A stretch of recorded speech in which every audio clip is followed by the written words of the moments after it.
16 जून 2013 की वह काली अंधेरी रात केदारनाथ में बारिश रुकने का नाम नहीं ले रही थी और देखते ही देखते इसने विकराल प्रलय का रूप ले लिया। बिजलियां कड़क रही थीं, पहाड़ टूट रहे थे, जल प्रलय चारों ओर तबाही मचा रहे थे। लेकिन जब यह प्रलय केदारनाथ मंदिर की ओर बढ़ा, तभी पीछे से अचानक एक बड़ा सा चट्टान मंदिर के पीछे आकर टिक गया, जिसने प्रलय के रुख को मोड़ दिया और मंदिर को बचा लिया।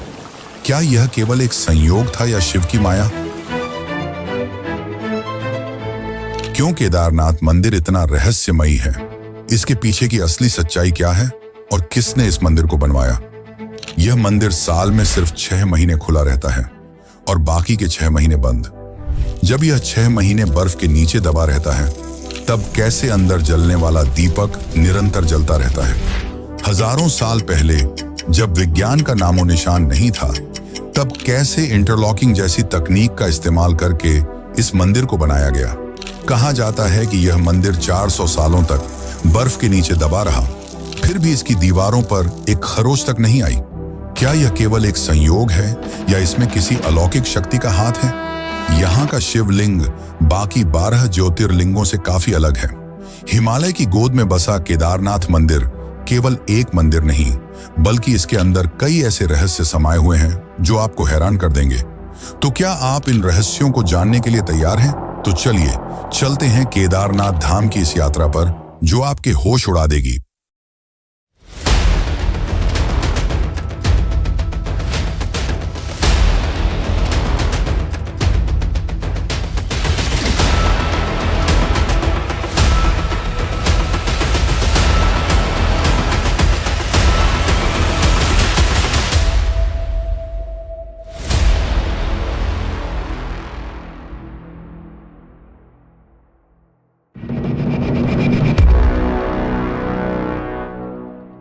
हिमालय की गोद में 3584 मीटर की ऊंचाई पर स्थित केदारनाथ मंदिर सिर्फ एक तीर्थ स्थल नहीं, बल्कि आस्था और रहस्यों का संगम है।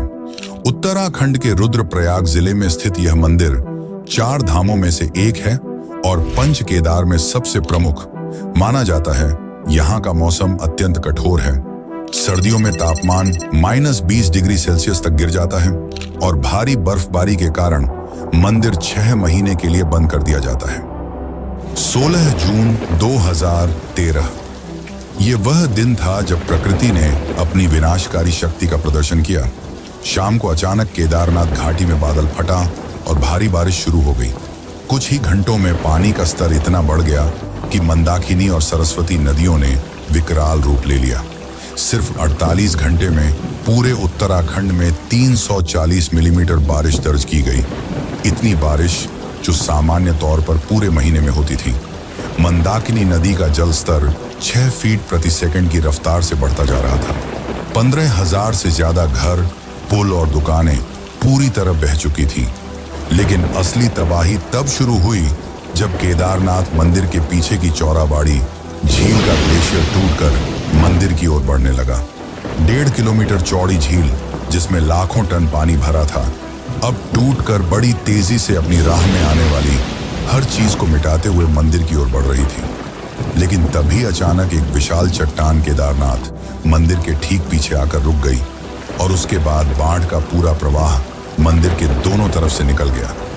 ये विशाल चट्टान लगभग 20 फीट ऊंची और 30 टन भारी थी। अगर यह पत्थर अपनी सही जगह पर न रुकता तो मंदिर पूरी तरह तबाह हो सकता था। क्या यह केवल एक संयोग था या शिव की महिमा? यह चट्टान ठीक मंदिर के पीछे आकर कैसे रुक गई? स्थानीय लोगों और श्रद्धालुओं ने इस पत्थर को भीमशिला नाम दिया, क्योंकि मान्यता है कि इसका संबंध महाभारत के भीम से है। आज भी भीमशिला केदारनाथ मंदिर के पीछे स्थित है और हर श्रद्धालु इसे देखने के लिए वहां जाता है। यह सिर्फ एक चट्टान नहीं, बल्कि आस्था और चमत्कार का प्रतीक बन चुका है। वैसे क्या आपने कभी सोचा है कि बर्फीले सुनसान पहाड़ों के बीच इतनी भव्य मंदिर को कैसे बनाया गया होगा? कैसे हमारे पूर्वजों ने इंटरलॉकिंग तकनीक का उपयोग किया होगा? तो चलिए जानते हैं। और अगर आपको यह वीडियो अच्छी लग रही है तो कमेंट में हर हर महादेव जरूर लिखें।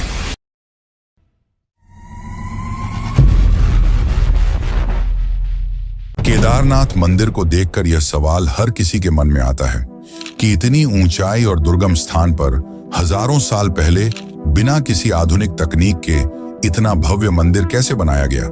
क्या इसे देवताओं ने बनाया या फिर प्राचीन भारत की इंजीनियरिंग इतनी विकसित थी कि आज भी वैज्ञानिक इस रहस्य को पूरी तरह सुलझा नहीं पाए।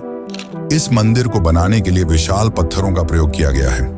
यह मंदिर विशाल भूरे रंग के पत्थरों से बना है, जिसे केदर गिनाइस भी कहा जाता है, जो कि 6 से 8 टन भारी है। ये पत्थर 20 से 30 किलोमीटर दूर से लाए गए थे, क्योंकि इस क्षेत्र में यह प्राकृतिक रूप से नहीं मिलते। पर सवाल तो यह है कि इतने भारी पत्थरों को 12,000 फीट की ऊंचाई तक कैसे पहुंचाया गया, जब ना तो कोई आधुनिक मशीन थी और ना ही कोई सड़क। सबसे चौंकाने वाली बात तो यह है कि मंदिर में किसी भी पत्थर को जोड़ने के लिए सीमेंट या गारा का प्रयोग नहीं किया गया है, बल्कि पत्थरों को इंटरलॉकिंग तकनीक से जोड़ा गया है, जिससे यह बिना किसी बाहरी सहारे के मजबूती से टिके रहते हैं। और 2013 की आपदा में यह सिद्ध भी हो गया कि मंदिर की संरचना आज के किसी भी आधुनिक इमारत से कहीं अधिक मजबूत है। पत्थरों का भार और इंटरलॉकिंग डिजाइन इस तरह से किया गया है कि यह तूफान, बर्फबारी और भूकंप झेल सके। 2013 की आपदा के बाद भारतीय पुरातत्व सर्वेक्षण यानी कि आर्कियोलॉजिकल सर्वे ऑफ इंडिया के वैज्ञानिकों ने केदारनाथ के पत्थरों की कार्बन डेटिंग और अन्य जांच की। इसमें उन्होंने यह पाया कि यह मंदिर लगभग 1200 से 1500 साल पुराना है, यानी कि 8वीं से 10वीं शताब्दी के बीच बनाया गया है। लेकिन हिंदू मान्यताओं के अनुसार इसका इतिहास महाभारत काल से जुड़ा हुआ है, यानी कि यह मंदिर लगभग 5000 साल पुराना है। तो क्या यह मंदिर सच में 5000 साल पुराना है और इसे पांडवों ने बनाया था, या फिर 8वीं शताब्दी में जगत गुरु आदि शंकराचार्य ने इसे बनाया? यह काफी दिलचस्प और रहस्यमय कहानी है।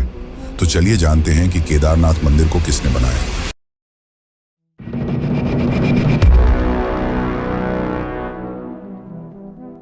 महाभारत युद्ध के पश्चात युधिष्ठिर को राजा घोषित कर दिया गया, जिसके पश्चात लगभग 40 वर्षों तक उन्होंने शासन किया। परंतु अपने भाइयों और गुरुजनों की मृत्यु का बोझ उन्हें भीतर से खाए जा रहा था। इस दुविधा को लेकर वे श्री कृष्ण के पास पहुंचे। तब श्री कृष्ण ने उन्हें बताया कि पांडवों को अपने ही भाइयों और गुरुओं का वध करने के कारण ब्रह्महत्या का पाप लगा है और इससे उन्हें मुक्ति केवल महादेव ही दिला सकते हैं। इसके पश्चात पांचों पांडव द्रौपदी सहित महादेव की खोज में हिमालय की ओर प्रस्थान कर गए। माना जाता है कि अपने ही भाइयों और गुरुओं की हत्या करने वाले पांडवों से शिव काफी क्रोधित थे और पांडवों को दर्शन नहीं देना चाहते थे। जब पांडव केदार क्षेत्र पहुंचे, तब शिव ने एक भैंस का रूप धारण कर लिया और अन्य भैंसों के झुंड में जा छिपे। यह देखकर भीम ने अपनी दोनों टांगे फैला लीं और सभी भैंसों को उनके नीचे से गुजरने के लिए विवश कर दिया। तभी युधिष्ठिर ने देखा कि एक भैंस उनके नीचे से नहीं गुजर रही और वे समझ गए कि यही महादेव हैं। जैसे ही भीम ने उसे पकड़ने की कोशिश की, वह धरती में समाने लगे, लेकिन भीम ने उसे जोर से खींच लिया, जिससे भैंस का कुबड़ यानी पीठ का भाग बाहर रह गया। यही कुबड़ आज केदारनाथ के मुख्य शिवलिंग के रूप में पूजा जाता है। शिव के अन्य अंग भी विभिन्न स्थानों पर प्रकट हुए। भुजाएं तुंगनाथ में, मुख रुद्रनाथ में, नाभि मध्य महेश्वर में और जटा कल्पेश्वर में। इन 5 भागों को आज पंच केदार के रूप में पूजा जाता है। इसके पश्चात भगवान शिव प्रकट हुए और पांडवों को आशीर्वाद दिया। उन्होंने कहा कि जो भी सच्चे मन से इस स्थान की यात्रा करेगा, वह पापों से मुक्त हो जाएगा। इसके बाद पांडवों ने यहाँ भगवान शिव का भव्य मंदिर बनवाया, जिसे आज केदारनाथ मंदिर के नाम से जाना जाता है। 8वीं शताब्दी में जगत गुरु आदि शंकराचार्य ने इस मंदिर का पुनः निर्माण कराया। उन्होंने 32 वर्ष की अल्पायु में पूरे भारत में 4 धामों की स्थापना की, जिनमें से एक केदारनाथ भी था। आदि शंकराचार्य ने यह सुनिश्चित किया कि केदारनाथ में पूजा व्यवस्थित रूप से होती रहे। यही कारण है कि आज भी बद्रीनाथ और केदारनाथ के मंदिरों में पूजा आदि शंकराचार्य द्वारा निर्धारित विधि से ही की जाती है। कहा जाता है कि अपने जीवन के अंतिम क्षण भी आदि शंकराचार्य ने केदारनाथ में ही बिताए। 32 वर्ष की छोटी आयु में जब उन्होंने अपना कार्य पूर्ण कर लिया, तो वे ध्यान मुद्रा में लीन हो गए और यहीं समाधि ले ली। आज भी केदारनाथ मंदिर के पीछे उनकी समाधि स्थित है, जिसे आदि शंकराचार्य समाधि स्थल कहा जाता है। केदारनाथ श्रद्धालुओं के लिए आस्था का केंद्र है और हजारों वर्षों से इसकी यात्रा जारी है। तो चलिए आज हम आपको ले चलते हैं केदारनाथ की इस अद्भुत यात्रा पर। लेकिन उससे पहले अगर आपको वीडियो अच्छी लग रही है तो इसे लाइक करें और चैनल को सब्सक्राइब करें। यह आपके लिए तो फ्री है, लेकिन इससे हमारी काफी मदद हो जाती है। तो चलिए अब चलते हैं केदारनाथ की अद्भुत यात्रा पर।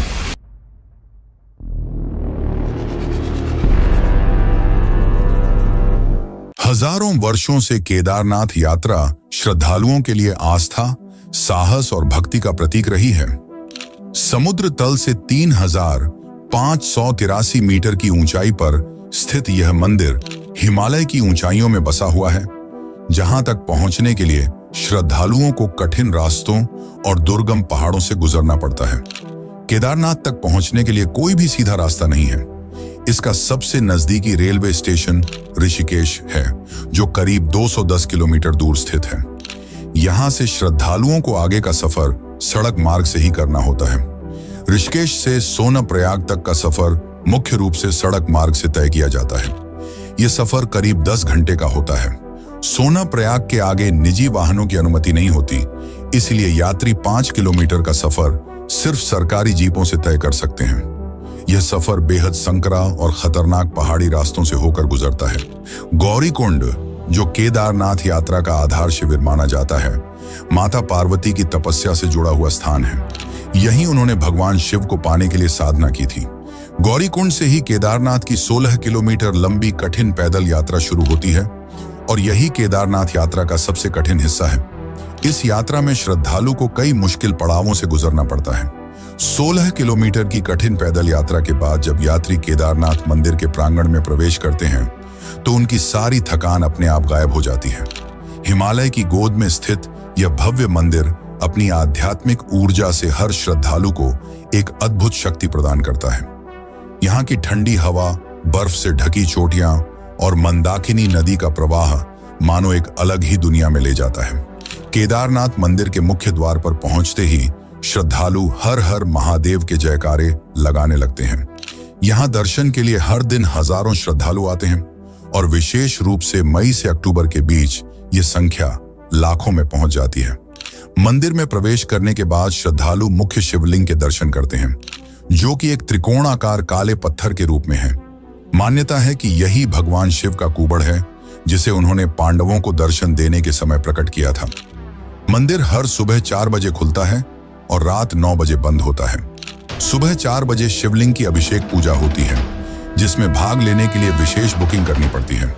इसके पश्चात शाम 7 बजे भोलेनाथ की आरती होती है, जिसमें श्रद्धालु बढ़ चढ़कर भाग लेते हैं। केदारनाथ यात्रा केवल तीर्थ यात्रा नहीं, बल्कि आस्था, साहस और श्रद्धा की परीक्षा भी है। यह यात्रा हमें सिखाती है कि कठिनाइयों के बावजूद जब हम सच्चे मन से किसी लक्ष्य को प्राप्त करने के लिए निकलते हैं, तो भगवान की कृपा हमें सही मार्ग दिखाती है। इस मंदिर के बारे में एक रहस्य ऐसा भी है जिसने वैज्ञानिकों को भी चौंका दिया है। केदारनाथ मंदिर लगभग 400 वर्षों तक ग्लेशियर के नीचे दबा रहा, लेकिन इसके बावजूद मंदिर को कुछ नहीं हुआ। आपको बता दें कि ग्लेशियर में सिर्फ बर्फ नहीं होती, बल्कि उसमें पत्थर, मिट्टी और अन्य कठोर तत्व भी होते हैं। यानी कि अगर केदारनाथ की जगह कोई और मंदिर होता तो वह कब का नष्ट हो चुका होता, लेकिन केदारनाथ को कुछ नहीं हुआ। तो चलिए अब जानते हैं इस अद्भुत रहस्य को।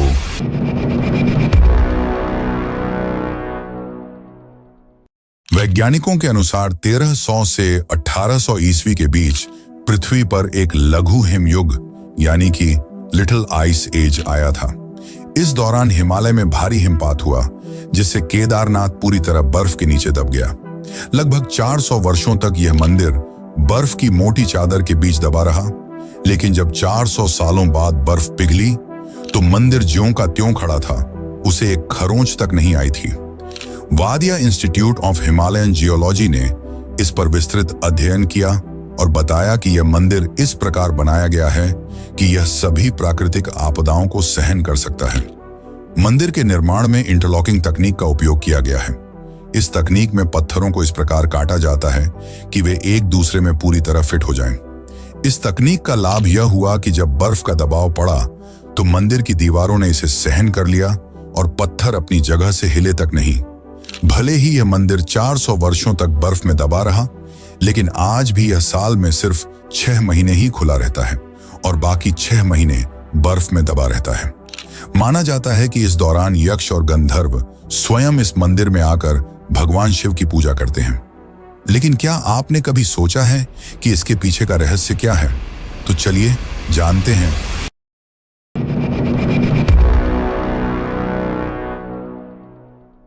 केदारनाथ धाम के दरवाजे अक्षय तृतीया के दिन खोले जाते हैं और फिर 6 महीने बाद भाई दूज के दिन बंद कर दिए जाते हैं। हजारों साल पुराने इस मंदिर में पूजा बड़े ही विधि विधान से की जाती है। सुबह की पहली पूजा में शिवलिंग को पवित्र जल से स्नान कराया जाता है, फिर घी का लेप लगाया जाता है और उसके बाद ज्योतिर्लिंग की आरती होती है, जिसमें आम भक्त शामिल नहीं हो सकते। शाम के समय शिवलिंग का विशेष श्रृंगार किया जाता है। इस दौरान भक्त केवल दूर से ही भगवान के दर्शन कर सकते हैं। कहा जाता है कि भले ही दुनिया इधर से उधर हो जाए, लेकिन केदारनाथ की पूजा कभी खंडित नहीं हो सकती। माना जाता है कि 6 महीने तक मनुष्य यानी आम जनता भगवान शिव की पूजा अर्चना करते हैं और जब भारी बर्फबारी के कारण मंदिर के कपाट बंद कर दिए जाते हैं तो देव, यक्ष और गंधर्व स्वयं भगवान शिव की पूजा करते हैं। कई बार जब कपाट खोले जाते हैं तो मंदिर के अंदर बेलपत्र, फूल और अन्य पूजन सामग्री ताजा अवस्था में मिलती है, जो इस रहस्य को और भी गहरा बना देती है। केदारनाथ के दरवाजे बंद होने पर भगवान शिव की पंचमुखी चांदी की मूर्ति को ऊखी मठ के ओंकारेश्वर मंदिर में ले जाया जाता है, जहां अगले 6 महीने तक उसकी पूजा की जाती है। मंदिर को 6 महीने के लिए बंद करने से पहले मंदिर के अंदर एक अखंड ज्योति जलाई जाती है, जो बिना किसी देखरेख के 6 महीने तक लगातार जलती रहती है। तो चलिए जानते हैं कि यह अखंड ज्योति 6 महीने तक बिना बुझे कैसे जलती रहती है।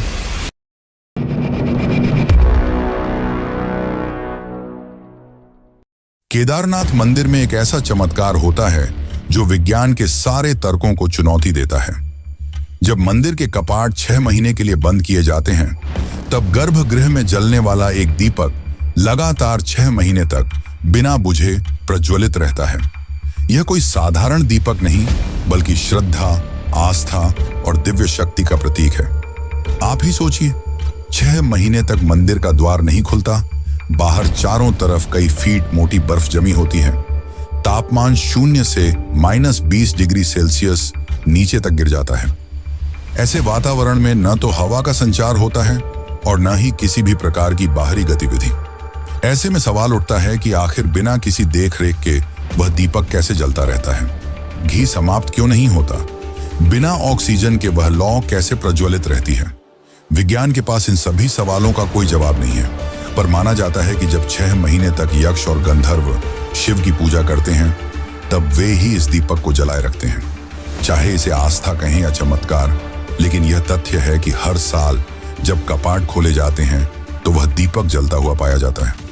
यह देखकर भक्तों की आस्था और भी मजबूत हो जाती है। यह केवल एक दीपक नहीं, बल्कि भगवान शिव की उपस्थिति का प्रमाण है, जो दर्शाता है कि केदारनाथ केवल एक मंदिर नहीं, बल्कि दिव्य शक्ति का केंद्र है।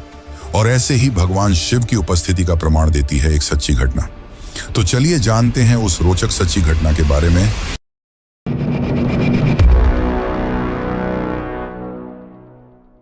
कई 100 वर्ष पूर्व, जब न तो सड़क थी और न ही रेल मार्ग का कोई साधन, तब लोग दूर दूर से कई महीने का सफर पैदल या बैलगाड़ी की मदद से तय कर केदारनाथ धाम के दर्शन के लिए आते थे।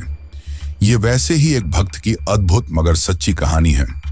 एक समय एक भक्त 2 महीने की पैदल यात्रा करके केदारनाथ धाम के दर्शन के लिए पहुंचा, लेकिन जब वह मंदिर के पास पहुंचा तो मंदिर के कपाट बंद किए जा रहे थे। यह देखकर वह काफी उदास हो गया और उसने पंडित से बहुत विनती की, मगर पंडित ने यह कहकर मना कर दिया कि यह असंभव है और उसे लौट जाने को कहा। पर भक्त ने उसकी एक न सुनी और वहीं पर बैठ गया। रात को भीषण ठंड पड़ने लगी और वह ठंड और भूख से कराह रहा था। तभी एक अघोरी बाबा ने उसे देखा और कहा, इतनी ठंड में क्यों बैठे हो, लौट जाओ। तब भक्त ने कहा, मैं मंदिर के दर्शन किए बिना नहीं जाऊंगा। यह सुनकर अघोरी ने उसे खाने के लिए भोजन दिया और आग भी जलाई। फिर भक्त ने खाना खाकर वहीं विश्राम किया। जब सुबह उसकी आंख खुली तो उसने देखा कि केदारनाथ मंदिर के द्वार खोले जा रहे हैं। उसने बड़े ही आश्चर्य से पंडित से पूछा, आज केदारनाथ के द्वार क्यों खोले जा रहे हैं? पंडित ने उत्तर दिया, 6 महीने बाद आज मंदिर के द्वार खोले जा रहे हैं। यह सुनकर भक्त आश्चर्यचकित हो गया और बोला, यह कैसे हो सकता है कि एक ही रात में 6 महीने बीत गए? तब पुजारी ने उससे पूछा, तुम्हें रात में खाना किसने दिया था और यह आग किसने जलाई?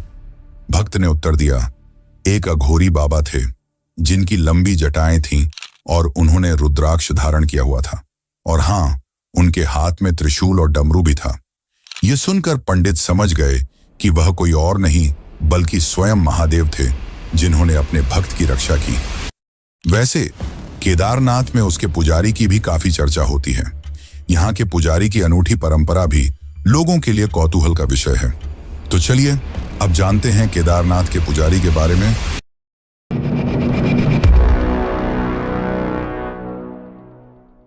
केदारनाथ के पुजारी कोई साधारण संत या साधु नहीं होते, बल्कि एक विशेष वंश और समुदाय से आने वाले विद्वान होते हैं जो पीढ़ी दर पीढ़ी इस मंदिर की सेवा करते हैं। मंदिर के मुख्य पुजारी को रावल कहा जाता है। यह रावल कोई साधारण पुजारी नहीं होता, बल्कि विशेष रूप से प्रशिक्षित और वैदिक ज्ञान से समृद्ध विद्वान होता है। रावल पुजारी कर्नाटक के उडुपी जिले के वीर शैव ब्राह्मण समुदाय से आते हैं। इनका मुख्य उद्देश्य भगवान शिव की आराधना और वैदिक परंपराओं का पालन करना होता है। मुख्य पुजारी रावल के साथ कई सहायक पुजारी भी होते हैं जो मंदिर की सेवा में लगे रहते हैं। ये पुजारी विभिन्न अनुष्ठानों और पूजा पाठ में मदद करते हैं। यहाँ के पुजारी जितने ज्यादा इस मंदिर से जुड़े हैं, उससे भी ज्यादा ये मंदिर अन्य मंदिरों से जुड़ा हुआ है। इस मंदिर का सीधा संबंध रामेश्वरम मंदिर से है। क्या आपने कभी सोचा है कि केदारनाथ से लगभग 2800 किलोमीटर दूर रामेश्वरम के बीच क्या संबंध हो सकता है? क्या यह महज संयोग है कि ये दोनों पवित्र धाम 69 डिग्री देशांतर रेखा पर लगभग एक ही सीध में स्थित हैं? यह सवाल जितना सरल लगता है, इसका उत्तर उतना ही रहस्यमयी है। यह मात्र भौगोलिक संयोग नहीं, बल्कि एक अद्भुत ज्योतिषीय और आध्यात्मिक गणना का परिणाम है, जिसे हजारों साल पहले ऋषियों ने स्थापित किया था। आइए इस रहस्य को एक गहरी और रोमांचक यात्रा के रूप में समझते हैं। एक ऐसी यात्रा जो हमें भारतीय धर्म, खगोल शास्त्र और वास्तुशास्त्र के अद्भुत संगम तक ले जाएगी।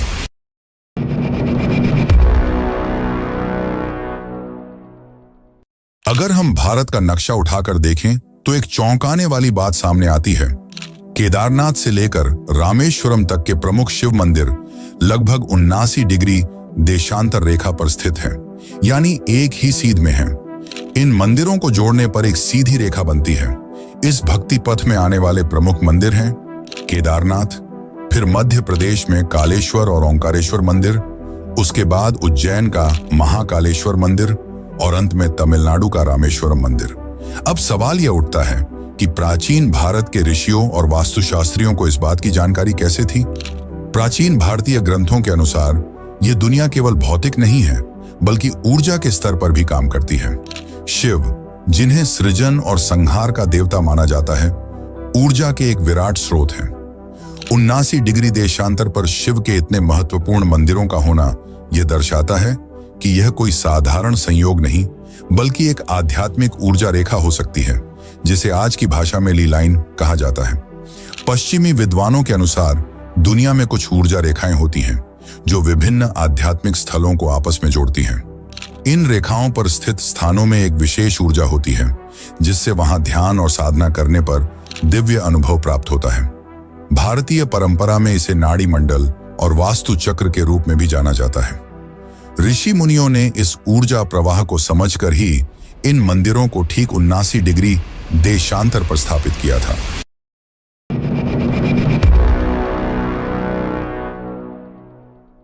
आपने कभी सोचा है कि जब हम किसी रहस्यमयी कहानी को पढ़ते या सुनते हैं तो हमारी जिज्ञासा हमेशा बनी रहती है? कुछ रहस्य ऐसे होते हैं जो जितना गहराई से समझने की कोशिश करें, उतने ही अधिक उलझते जाते हैं। केदारनाथ का रहस्य भी कुछ ऐसा ही है। यह सिर्फ एक मंदिर नहीं, बल्कि हजारों साल पुरानी संस्कृति, विज्ञान, आस्था और रहस्यों का संगम है। हमने इस यात्रा में कई अनसुनी कहानियों को जाना। कभी 400 सालों तक बर्फ में दबे रहने वाले मंदिर का रहस्य, कभी 6 महीने तक जलने वाले अखंड दीपक की कथा, और कभी 79 देशांतर पर स्थित मंदिरों की अद्भुत गणना। लेकिन सबसे बड़ा सवाल यह है, क्या यह महज संयोग था या फिर किसी दिव्य शक्ति का संकेत? अगर हम इसे केवल धार्मिक दृष्टिकोण से देखें तो यह भगवान शिव का धाम है, जहां आने मात्र से भक्तों के पाप कट जाते हैं। लेकिन अगर इसे वैज्ञानिक दृष्टि से देखें तो यह स्थान अपनी अद्भुत भौगोलिक स्थिति, ऊर्जा केंद्रों और आध्यात्मिक गणना के कारण विशेष है। भारत के चारों कोनों में स्थापित 4 धाम, बद्रीनाथ, द्वारका, जगन्नाथपुरी और रामेश्वरम, भारत की आध्यात्मिकता को संतुलित करते हैं। और इन 4 धामों का संबंध भी केदारनाथ से जुड़ा हुआ है। रामेश्वरम से केदारनाथ तक की हमारी यह यात्रा हमें बताती है कि शिव सिर्फ विनाश के देवता नहीं, बल्कि ऊर्जा के महानायक हैं।